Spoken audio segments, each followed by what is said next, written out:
Olá, amigos e visitantes do nosso canal.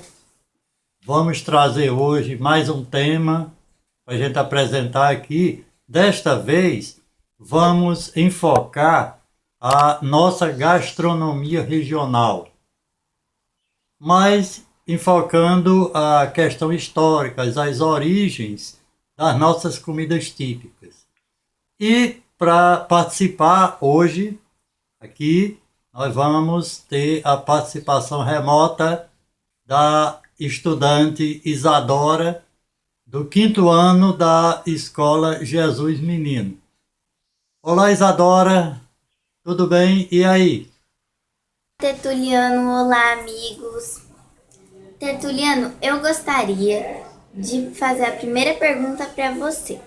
Quais os fatores que mais contribuíram para as origens da nossa gastronomia regional?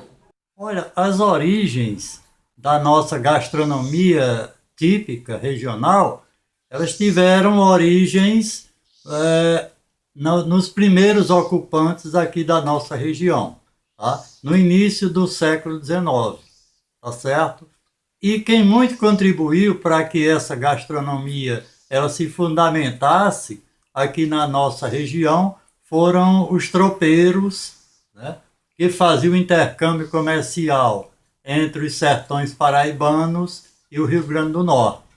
Então, eles tinham toda uma estratégia, né, de produzir, conduzir os gêneros alimentícios para o suprimento durante essas viagens que eram feitas em burros, mulas, cavalos, transportando mercadorias e pessoas, certo? Então é um assunto assim bem rico e bem definido, como por exemplo a questão da carne de sol. Por que a nossa carne de sol ela é tão famosa no Brasil inteiro? Primeiro, pela influência do nosso clima, que permite que a carne seja conservada apenas com adição de sal. Então, a partir do momento que essa carne era salgada, ela se conservaria por muito tempo. Daí os tropeiros se utilizarem da carne de sol. E para prepará-la para o consumo, eles usavam, durante as viagens, fogueiras, tá? Eles acendiam as fogueiras. Quando tinha muita brasa, tinha a formação de brasa, eles jogavam seixos de pedra em cima dessas brasas e a partir daí jogavam as mantas de carne para que elas assassem para a refeição.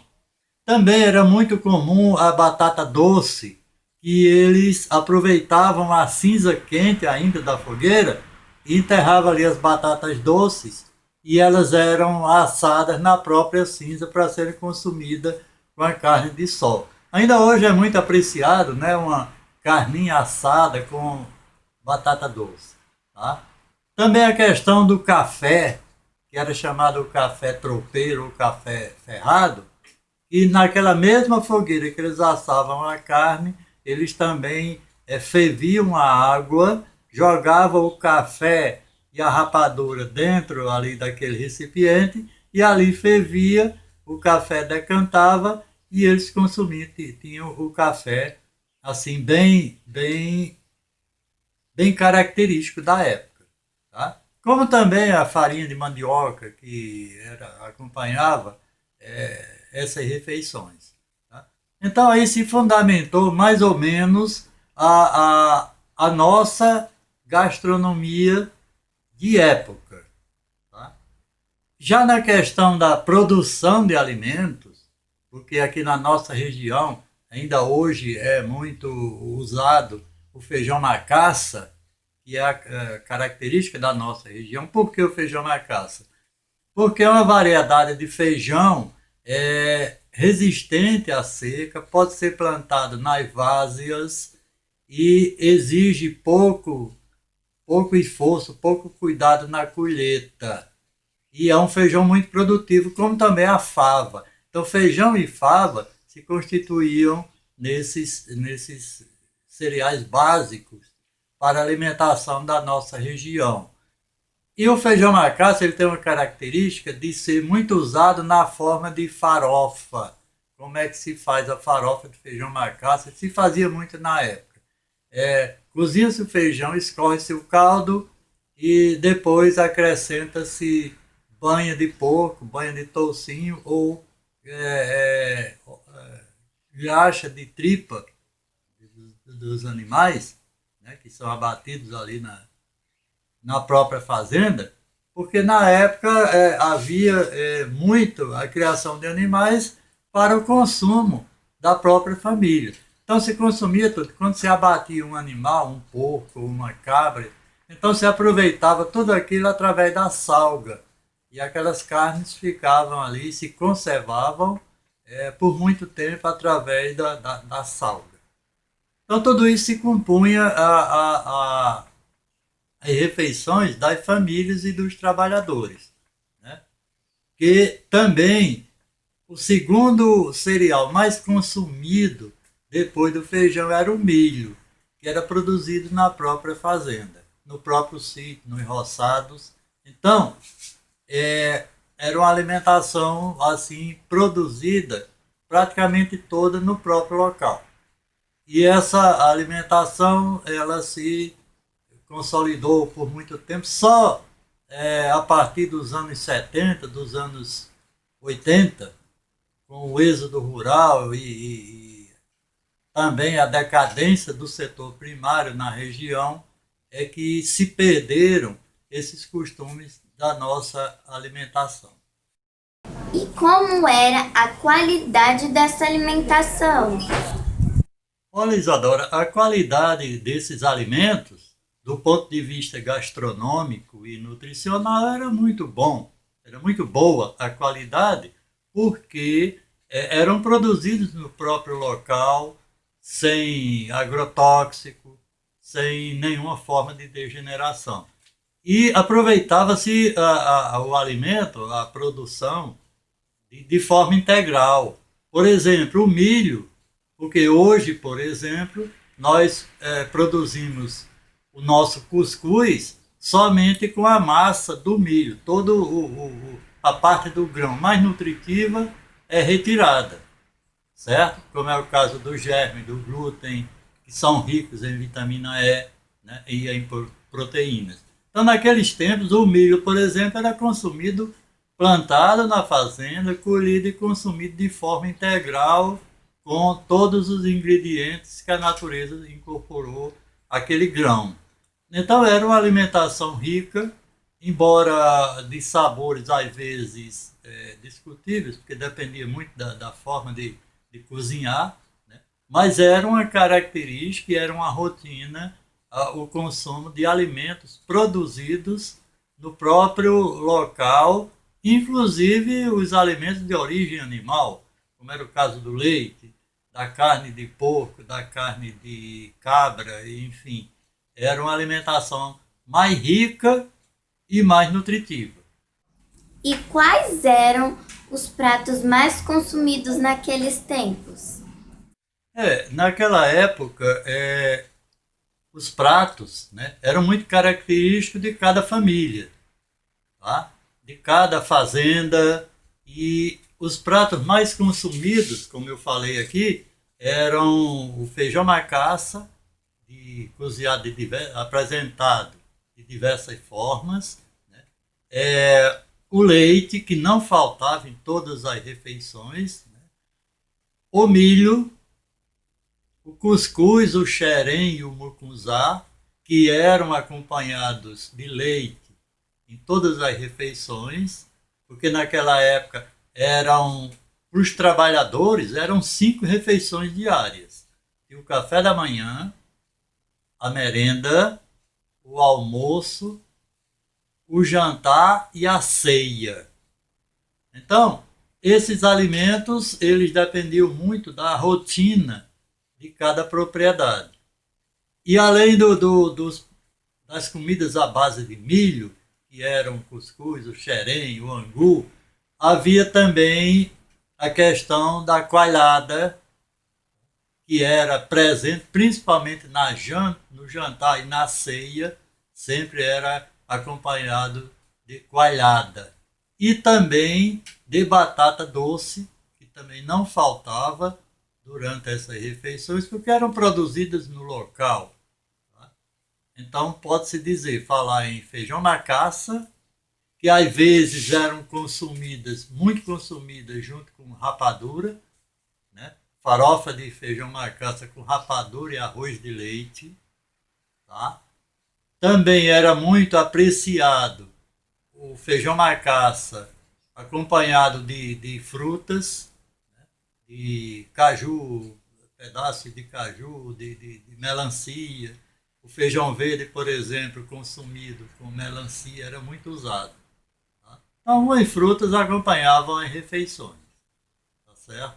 Então, esses eram os pratos, dependia muito da rotina de cada propriedade, mas eram sempre fixas. A propriedade, por exemplo, que servisse coalhada, feijão macaça e mucunzá, todo dia era aquilo. Coalhada, feijão macaça e mucunzá. Chupar manga e beber leite era proibido naqueles tempos? Olha, Isadora, essa pergunta parece que é meio fora de contexto, mas na verdade faz parte dessa história da nossa gastronomia.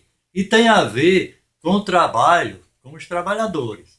Porque, na verdade, nas refeições matinais, antes de começar a trabalhar, os operários, né, eles eram servidos com leite, coalhada, queijo, café.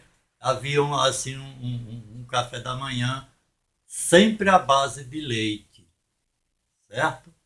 E os patrões percebiam que os trabalhadores, às vezes, saíam do trabalho deles para consumir melancia do roçado, manga, melão. Então, os patrões, eles diziam, olha, vocês não podem tomar leite e depois comer frutas, que pode dar congestão e mata na hora.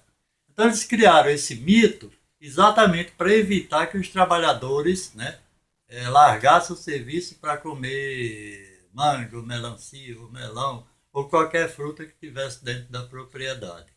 Esse mito ainda hoje existe. Existem pessoas hoje que, apesar de esclarecidas, têm receio de consumir, por exemplo, manga com leite. Que, na verdade, se você chupa uma manga e toma um copo de leite, o leite talha na hora, o que é natural, né? Uma fruta, o ácido ataca o leite talha, mas isso é um processo natural que não tem nada a ver. E é interessante até dizer o seguinte, só algumas frutas, as frutas locais é que eram proibidas de serem consumidas com leite. Por exemplo, poderia-se consumir banana com leite, não tinha problema. Poderia-se consumir abacate com leite, que não teria problema, e nem maçã. Maçã com leite também poderia se consumir, que não teria problema. O problema eram as frutas locais, manga, melão, melancia, aí não podia de jeito nenhum. Então, Isadora, é apenas um mito que foi criado pelos patrões da época que também não era só na alimentação. Havia também o mito de que tomar banho na água quente do sol poderia causar tuberculose ou outra doença grave, pneumonia. Né? E os patrões falavam isso para os funcionários, para os empregados, para que eles não largassem o serviço durante o dia para ir tomar banho nos açudes. Então, nem pensar em tomar banho na água quente do sol, como também beber água, né, quente do sol. Então, eram mitos que eram tratados nessa época e você também colocou essa pergunta, que faz parte da nossa cultura de alimentação, do cotidiano da zona rural. Tertuliano, e para terminar, passe uma receita de um prato famoso daqueles tempos. Uma receita daqueles tempos, né, Isadora? Vejamos, dentre tantas as formas de se cozinhar, de produzir alimento naqueles tempos, nas cozinhas, existia a mais famosa de todas, que só os ricos poderiam produzir, poderiam cozinhar esse alimento, né? Poderiam obter esse alimento, que era a chamada galinha cheia, que era servida nos banquetes, nas festas de aniversário das famílias ricas, nas visitas dos políticos e nas festas de padroeiro. Certo? Então lá vai a receita da galinha cheia, que eu acho que hoje ninguém mais conhece. Né? Vamos lá. Você pega 2 galinhas, né? Abate 2 galinhas, trata evidentemente, né? E uma delas você cozinha bem temperado, tá? Bem temperada, e depois de cozida você desfia toda essa galinha e reserva. A outra galinha você dá um pré-cozimento temperado, né? Para ela amolecer um pouco a carne. Depois você pega o desfiado da outra galinha, né? E recheia com tempero verde, pimenta, arroz, enfim. Você faz um recheio bem gostoso, como se fosse um recheio de pastel. Tá? E esse recheio você vai encher a outra galinha que você já fez o pré-cozimento. Você enche bem ali, você... Naquela época, inclusive, algumas pessoas, algumas cozinheiras, inclusive, costumavam colocar ovo cozido inteiro dentro do recheio, para ficar mais ilustrativo. Então você encheu a outra galinha que inteirinha, costura como se fosse uma buchada e leva ao forno para assar, para dourar. Tá certo? Então essa é a receita básica da galinha cheia. Tá bom? É uma espécie de leitão pururuca que é muito usado em Minas Gerais. Tá bom? E para guarnecer esse prato, você pode usar a gordura das galinhas para fazer uma farofa assim bem temperada, bem apetitosa, para guarnecer a bandeja onde vai estar a galinha cheia inteira. Então, principalmente durante as barracas da festa de São Sebastião, naqueles tempos, né, essa galinha cheia era vendida até através de leilão, lá na hora que o pessoal estava bebendo para ver quem tirava a famosa galinha cheia. Então, gente, esse era o prato mais nobre daqueles tempos da nossa gastronomia regional, a famosa galinha cheia. Tá? E assim, amigos, nós fazemos esse breve relato sobre a nossa cultura gastronômica regional, né, que infelizmente praticamente perdeu-se através dos tempos. Quero aqui agradecer a nossa querida Isadora por participar com sua simpatia daqui do nosso canal. Né? Obrigado, Isadora. Tudo de bom. Beijo para você, querida. Você é linda. Um abraço. Juliano, quando precisar, viu, estamos aí. Obrigada, pessoal, por assistir. Um beijo e até mais. Tchau, tchau.